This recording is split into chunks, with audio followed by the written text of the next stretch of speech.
अस्सलाम वालेकुम। आज हमने use of isotopes, isotope effect या फिर इसे आप आइसोटोप लेबलिंग भी कह सकते हो, ये देखना है। इसकी मैंने एक और वीडियो भी बनाई हुई है जिसमें मैंने वाइट बोर्ड पे समझाया, तो वो भी आप देख सकते हैं। और बाकी इसकी थ्योरेटिकल इन्फो इन डिटेल हम आज देखेंगे। तो आप लोग मेरा चैनल सब्सक्राइब करें ताकि इस तरह की एजुकेशनल वीडियोज़ आपको मिलती रहे। तो आइसोटोप्स बेसिकली क्या होते हैं? ये नंबर ऑफ़ न्यूट्रॉन्स में डिफरेंट होती हैं। जैसे कि हाइड्रोजन है ना, प्रोटियम, ड्यूटेरियम, ट्रीट्रियम, तो नंबर ऑफ़ प्रोटॉन तो सेम, इलेक्ट्रॉन भी सेम। इलेक्ट्रॉन तो वैसे यानी कि प्रोटॉन की तादाद के बराबर ही होती हैं, जेड से इन्हें शो करते हैं। तो डिफरेंस जो इन तीनों में आ रहा होगा वो नंबर ऑफ़ न्यूट्रॉन्स का हो रहा होगा। अब क्या होता है कि जब हैवी आइसोटोप आप यूज़ करोगे तो ऑटोमेटिकली रिएक्शन स्लो डाउन हो जाएगा, और जो स्लो डाउन रिएक्शन होता है वो हमें पता है कि वो रेट डिटर्मिनिंग स्टेप होता है। तो वो कहते हैं कि बाज़ ये जानना बहुत ज़रूरी होता है कि वो जो ख़ास बॉन्ड है वो टूटा है या फिर नहीं टूटा है, और उसके अंदर रेट लिमिटिंग स्टेप क्या वो है या फिर नहीं है। फिर वो कह रही हैं कि जो सिंपल काइनेटिक डाटा है, कैन नॉट टेल अस, वो हमें ये नहीं बता सकता। फिर वो कह रही हैं कि मज़ीद रिफायरमेंट जो है उनकी ज़रूरत है। मिसाल के तौर पर जो बॉन्ड जो कि कंसर्न है CH से, क्वेश्चन ये आ सकता है रेट्स को कंपेयर करने के ज़रिए से सेम कंडीशन में कंपाउंड की जिसमें इंटरेस्टेड हैं, और इसे जो है हम मिलाएंगे, और फिर इसे मिलाएंगे कैसे मैकेनिज़्म से जिसमें CH को CDC आप रिप्लेस कर दोगे। और दो बॉन्ड्स की जो है सेम नेचर है, क्योंकि आइसोटोप्स जो हैं सेम एलिमेंट के हैं, तो बॉन्ड्स की नेचर तो जो है सेम है, सेम एलिमेंट होने की वजह से।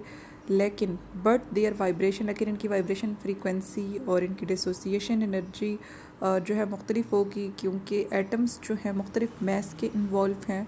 फिर वो कहने कि जितना ज़्यादा मैस होगा स्ट्रॉन्गर बॉन्ड होगा। फिर वो कहने कि ये जो डिफरेंस है बॉन्ड स्ट्रेंथ में, ये रेट्स में दिखाई देगा ब्रेकिंग के दो बॉन्ड के कंपेरेबल कंडीशन में। फिर वो कहने कि जो वीकर HP बॉन्ड है वो तेज़ी से टूटेगा स्ट्रॉन्गर CD बॉन्ड की निस्बत। क्वांटम मैकेनिकल कैलकुलेशन जो है मैक्सिमम रेट डिफरेंस जो है ज़ाहिर करती है, यानी कि इनके रेट में बहुत ज़्यादा जो है डिफरेंस है, और 7 टाइम्स का है 25 डिग्री सेल्सियस। तो पहले देखिए डाइफिनाइल मेथानॉल है, या आपने जो है इससे यानी कि इस अल्कोहल से आपने एक कार्बोनाइल बनाया हुआ है, आपने एक कीटोन बनाया हुआ है। फिर वो कह रही हैं कि ये जो है 6.7 टाइम रिपीटली होगा। अगर आप हाइड्रोजन की जगह D यूज़ करोगे तो ये उससे 6 गुना जो है ज़्यादा होगा।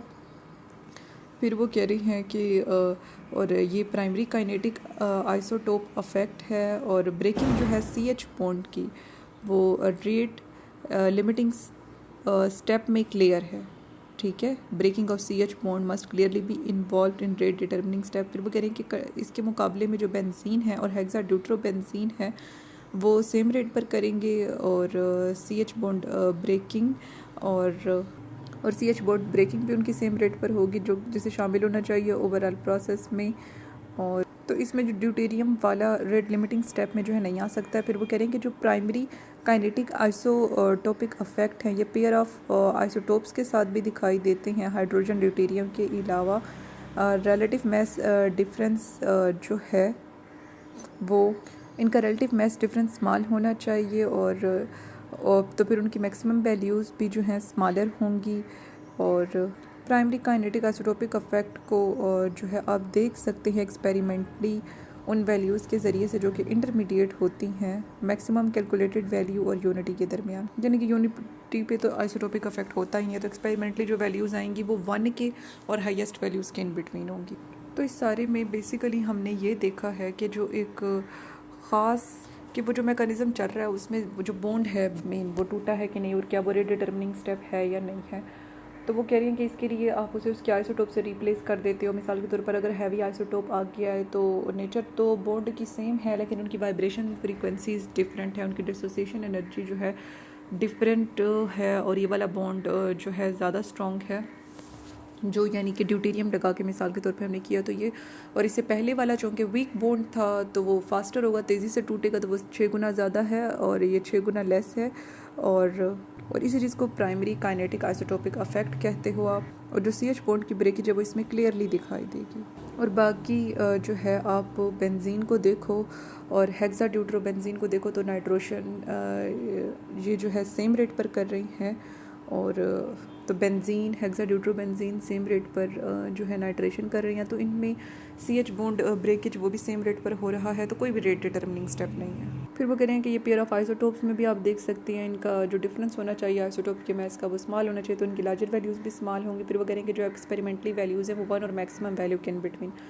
तो इस सारे में आप हेडिंग्स किस तरह से बनाओगे, पहले बताओगे कि ये देखना है कि वो खास बॉन्ड टूटा है या फिर नहीं टूटा है और क्या वो रेट डिटर्मिनिंग स्टेप है या नहीं है। उसके लिए आप हैवी आइसोटोप से वो करोगे तो उनकी वाइब्रेशन फ्रीक्वेंसी मैस की वजह से डिफरेंट और डिसोसिएशन एनर्जी डिफरेंट, और ये ज़्यादा हैवियर बॉन्ड होगा, ज़्यादा टाइम टेकिंग होगा, स्लो स्टेप होगा, पहले वाला फास्ट होगा। ये प्राइमरी आइसोटोपिक इफेक्ट है। लेकिन वो कह रहे हैं कि उसके बाद आप हेक्साड्यूट्रोबेंजीन की हेडिंग जो है बनाओगे और फिर कहोगे कि ये सेम रेट पे हो रही है, इसमें कोई रेट डिटर्मिनिंग स्टेप का कॉन्सेप्ट नहीं है। फिर वो कह रहे हैं कि आइसोटोप्स का आपस में भी हो सकता है, बस ये देख करना है कि जो रिलेटिव मैस डिफरेंस है वो स्मॉल होगा तो उनकी जो मैक्सिमम वैल्यू आ रही है वो भी स्मॉल आएगी। लेकिन जो एक्सपेरिमेंटली आप फाइंड आउट करते हैं वो यूनिटी पे जिस पे कोई आइसोटोपिक इफेक्ट नहीं होता और जो मैक्सिमम वैल्यू है उसके इन बिटवीन होगी अलाव। और ये जो CH बॉन्ड ब्रेकेज है ये भी बड़ी मतलब कि वाजे हो जाती है ड्यूटेरियम के केस में, आइसोटोप के केस।